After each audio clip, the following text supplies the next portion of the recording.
ഇവിടെയാണ് ഏറ്റവും കൂടുതൽ സ്ട്രോബെറി ഉണ്ടാക്കുന്നത്. ഏത് തോട്ടാന്ന് അറിയില്ല ഇത് ഈന്തപ്പഴത്തിന്റെയും എല്ലാത്തിന്റെയും. പിന്നെ ഈന്തപ്പഴം വിൽക്കാൻ വരുന്നില്ല, നമ്മള് റബ്ബർ ഷീറ്റെല്ലാം കൊടുക്കില്ലേ, അതുപോലെ വിൽക്കാൻ വരുന്ന ഏറ്റവും വലിയ ഹോൾസെയിൽ കടയിലുള്ള സ്ഥലം ഇവിടെയാണ്. എല്ലാം ശുദ്ധീകരിക്കേണ്ട എന്തെല്ലോ മെഷീൻസ് ഒക്കെ ഇവിടെയുണ്ട്. ഇത് കണ്ട പള്ളി ഇപ്പൊ എടുത്ത് അന്നത്തെ പള്ളിയിലല്ല, അന്നൊരു പള്ളി ചെറിയല്ലോ, പുതിയ പള്ളി. ഈ മസാല പിടിക്കണ്ടേ? മസാല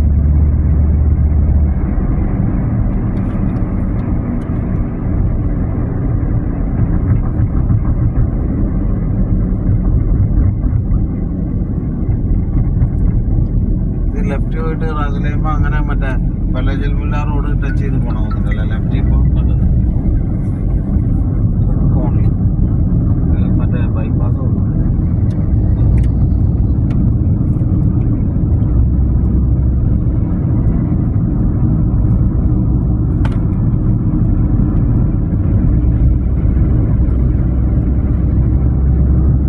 ഇവരോടുള്ള ടീമാ പിന്നെ നിങ്ങൾ പോകുന്നതാണ്? ഇത് പിന്നെ ഇന്ത്യക്കാരാണ്, പിന്നെ നോർത്ത് ഇന്ത്യൻ മുതലാളി. പക്ഷെ എല്ലാ സ്റ്റാഫെല്ലാം അവര് ഈ സർദാർ കമർ പോലത്തെ നമ്മളിങ്ങനെ ഷൗട്ടിംഗ് ഒക്കെ ചെയ്യും. പക്ഷെ ആദ്യം നമ്മൾ നല്ല ഇതായിരുന്നു. ഞാൻ ഇഷ്ടംപോലെ അവിടെ നിന്ന് വണ്ടി എടുക്കലും പൈസ ഉണ്ടാക്കി കൊടുക്കലും എല്ലാം ചെയ്തിട്ടുണ്ടായിരുന്നു. പിന്നെ ട്രിപ്പ് പിടിച്ചു കൊടുക്കലും അവർക്ക് ഇവര് നല്ല ഇതായിരുന്നു. നമ്മൾ നല്ല കമ്പനിയായിരുന്നു. പക്ഷെ ഇപ്പൊ ഇനിയിപ്പോ കുറെ ആയില്ലേ ഞാൻ ടച്ച് വിട്ടിട്ട്.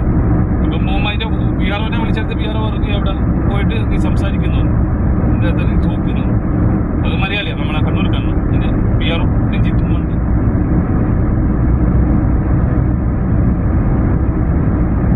ഇവിടെയാണ് മറ്റേ ഈ ബോഡിയെല്ലാം അടിക്കാൻ പറ്റുന്ന സിജിയിലാണ് വരും എല്ലാവരും. മറ്റേ ഈ ടാങ്കറിന്റെ ബോഡിയൊക്കെ ഉണ്ടല്ലോ, മറ്റേ ചെറിയ നമ്മള് വെള്ളത്തിന്റെ വണ്ടിയെല്ലാം ഉണ്ടാക്കുന്നത്, അതിനെല്ലാം ടാങ്കർ അടിക്കുന്നതിന്റെ ബാക്കിലാണ് സിജി എന്ന് പറഞ്ഞ സ്ഥലം.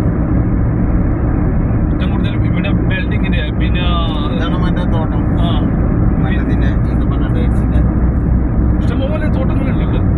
പിന്നെ ഇവിടെ പിന്നെ സഹാറന്റെ ഇത് മ്യൂസിയം ഇല്ലായിരുന്നു, സഹാറ മറ്റേ ദുബായിന്റെ ഇതുണ്ടല്ലോ പാർക്കുണ്ട്, മറ്റേ കാഴ്ച ബംഗ്ലാവില്ലേ, അതുണ്ട് ഇവിടെ. അതാ ഇവിടെ നമ്മള് ഗോൾഫ് കാർ റോഡില്ലേ, ആ റോഡിന്റെ ഇതിൽ കൂടെ പോയാൽ മതി. അവിടെ ഉണ്ട് വലിയ ഇത് മറ്റേ നമ്മള് പിന്നെ ചൈന മാർക്കറ്റിന്റെ അടുക്കിന്റെ സഹാറയില്ല, സഫാരി ഇവിടെ ഉണ്ട്. അവര് ഞാൻ ആ മ്യൂസിയത്തിനുള്ളിൽ പോയായിരുന്നു. പക്ഷെ അന്ന് മൃഗങ്ങളൊന്നും ഇല്ല.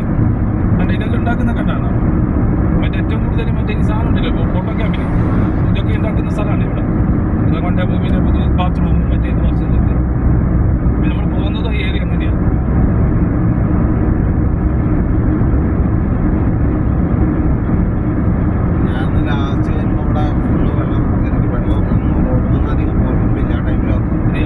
എല്ലായിടത്തും പോലീസുകാർ നിൽക്കുന്നുണ്ട്. വണ്ടിക്കാരോട് നിർത്തി ഓരോ വണ്ടിക്കാരോടും പറഞ്ഞിട്ടുണ്ട് വെള്ളം ഇനിയും വരാൻ ചാൻസ് ഉണ്ട്, നോക്കിയിട്ട് പോകണം. വെള്ളക്കെട്ട് കണ്ടു കഴിഞ്ഞാൽ വേഗം സ്പീഡ് കൂട്ടിയിട്ട് എടുക്കാം. നിർത്തരുത്. പേടിയുണ്ടോ നമ്മള് അതിന്റെ മുന്നേ നിർത്തിക്കും. വണ്ടികൾ വലിയ വണ്ടികൾ പോകുമ്പോ അതിന്റെ ലെങ്ത് അനുസരിച്ചിട്ട് നിങ്ങൾ പോകാൻ പറ്റുന്നുണ്ടെങ്കിൽ മാത്രം പോകാതൊക്കെ പറഞ്ഞു തന്നിട്ട് അന്ന് പോയി. പിന്നെ അതിന്റെ ശേഷം ഞാൻ ഈ വൈക്ക് വന്നിട്ടില്ല.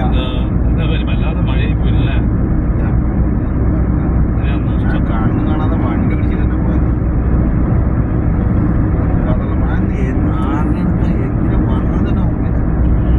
പിന്നെ ചെടികളൊക്കെ ഈ ഏരിയയിൽ കൂടുതലുണ്ട് കേട്ടോ.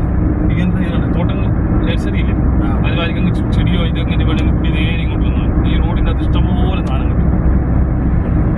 ഇതൊക്കെ പിന്നെ പഴയാലോ അതെല്ലാം വിളിച്ച് മാറ്റുമല്ലോ അല്ലേ? ഇത് കണ്ട അതിനെല്ലാം അങ്ങോട്ട് ചെയ്യും അല്ലേ കംപ്ലീറ്റ്. വെള്ളം ഒഴിച്ചു അവിടൊക്കെ വെള്ളം പോയ പാടുണ്ടില്ല, മതിലൊക്കെ അടിച്ചു. അത് മാത്രല്ല കറണ്ട് ഒന്നും ഉണ്ടാവില്ല ഇവിടെ ഒന്നും. സ്ട്രീറ്റ് ലൈറ്റ് ഇല്ല. വീടുകളിൽ കറണ്ട് ഉണ്ടായിരുന്ന ഉള്ളിൽ നമുക്ക് അറിയില്ല. ഇവിടെ വീടുകൾ കുറവല്ലേ. താണ പ്രദേശം അല്ലേ?